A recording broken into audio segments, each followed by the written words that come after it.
Bonjour à tous, voici le condensé du mardi 7 juillet 2020.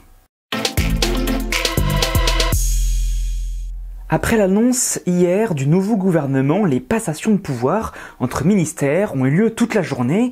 Alors pour ceux qui n'ont pas suivi le remaniement d'hier soir, il faut retenir que Christophe Castaner est remplacé par Gérald Darmanin au poste de ministre de l'Intérieur. L'écologie passe au deuxième rang des ministères avec Barbara Pompili qui devra tenir la barre. Et puis deux personnalités publiques connues rentrent dans le gouvernement. Il s'agit du ténor du barreau, l'avocat Éric Dupond-Moretti qui devient ministre de la Justice et Roselyne Bachelot qui redevient ministre avec cette fois-ci la culture. Deux nominations qui ont fait beaucoup parler hier soir après ces annonces.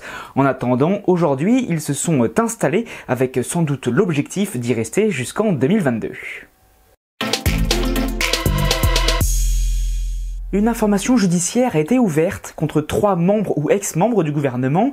Il s'agit d'Édouard Philippe, d'Agnès Buzyn et d'Olivier Véran, annonce le procureur général.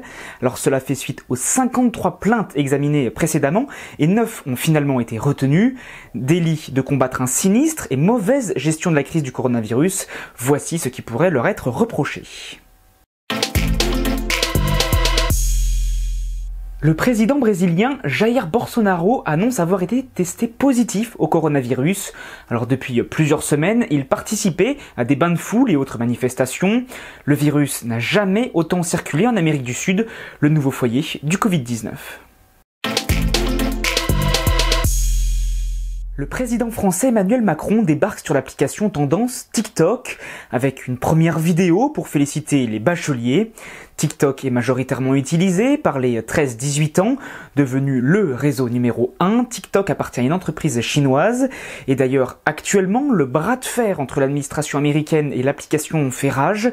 Encore aujourd'hui, le gouvernement américain interpelle sur les données collectées et recueillies qui pour eux iraient directement dans les dossiers du gouvernement chinois. C'est un contrat énorme que vient de signer l'américain Patrick Mahomes. D'après ESPN, le joueur phare de Kansas City toucherait 450 millions de dollars sur 10 ans, soit 399 millions d'euros. Le joueur de football américain de 24 ans deviendrait donc le sportif le mieux payé par un club dans le monde. Il dépasserait un joueur de baseball qui lui toucherait 35 millions de moins et sur 12 ans. Alors pour rappel, Patrick Mahomes a remporté le championnat cette année avec les Chiefs. C'est la fin du condensé pour aujourd'hui, n'hésitez pas à réagir, à commenter et à partager sur les réseaux sociaux. On se retrouve maintenant demain pour un nouveau condensé de l'actualité.